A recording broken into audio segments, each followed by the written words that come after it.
પ્રતિમાના દર્શન કર્યા. સિદ્ધપુરમાં અલવારના ચક્રે શ્રી મહાવીર સ્વામીના શિખર પર ચિનાલયના ઉપરના મુખ્ય કમરામાં મૂળ નાયક શ્રી સુલતાન પાર્શ્વનાથ શોભે છે. આ પ્રતિમાજી પાષાણના છે, શ્વેત વર્ણના છે, પદ્માસને બિરાજે છે, પણ રહિત છે, 30 ઇંચ ઊંચા અને 25 ઇંચ પહોળા છે અને શ્રમપતિ કાલીન છે. હવે આપણે અતીતના ઊંડાણમાં એક ડૂબકી લઈએ. સિદ્ધપુરની પ્રાચીનતામાં પ્રવેશ કરતા આ નગર શ્રીસ્થળ નામથી આપની સમક્ષ ઉપસ્થિત થાય છે. સરસ્વતી નદીના પશ્ચિમ કાંઠા ઉપર આવેલું આ શ્રીસ્થળ હિન્દુઓનું માતૃ ગયા તીર્થ તરીકે ખ્યાતિ પામ્યું હતું. આજે પણ હિન્દુઓની માતૃશ્રાદ્ધ કરવા આવે છે. મૂળરાજ સોલંકીએ અહીં રુદ્રમહાલયનું નિર્માણ કરાવ્યું. સંવત 1884માં સિદ્ધરાજ જયસિંહે આ રુદ્રમહાલય પૂર્ણ કરાવ્યું. તેથી બ્રાહ્મણોએ તેમના માનમાં રાજવીના નામના 2 અક્ષર જોડીને ગામનું નામ સિદ્ધપુર રાખ્યું એવી એક કિંવદંતી છે. ખબર છે, સિદ્ધપુરનો આ રુદ્રમહાલય તે કાળની ગુજરાતમાં સ્થાપત્ય કલાનો એક અદ્ભુત નમૂનો હતો. ખંડેર રૂપે આજે પણ તેના અવશેષો વિદ્યમાન છે. તે જ સમયે સિદ્ધરાજે આ નગરમાં સિદ્ધ વિહાર નામના એક ભવ્ય ચૈત્યનું નિર્માણ કરાવ્યું.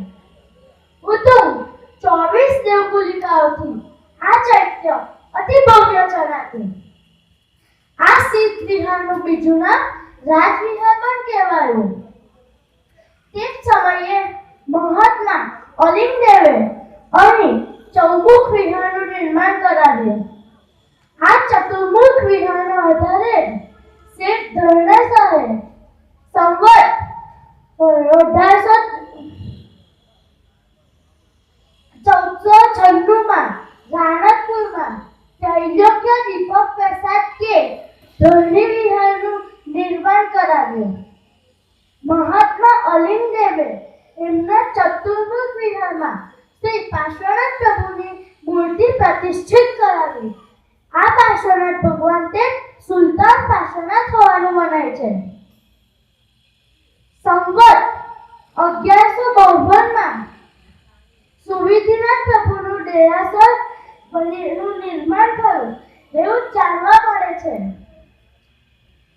જેના ગુણોના સિંધુના 2 બિંદુ પણ જાણું નહીં, પણ એક શ્રદ્ધા દિલમહી કે નાથ સમકો છે નહીં. જેના સહને ક્રોડ તરિયા મુક્તિ મુજની શયસને એવા પ્રભુ અરિહંતને પંચાંગ ભાવે હું નમું.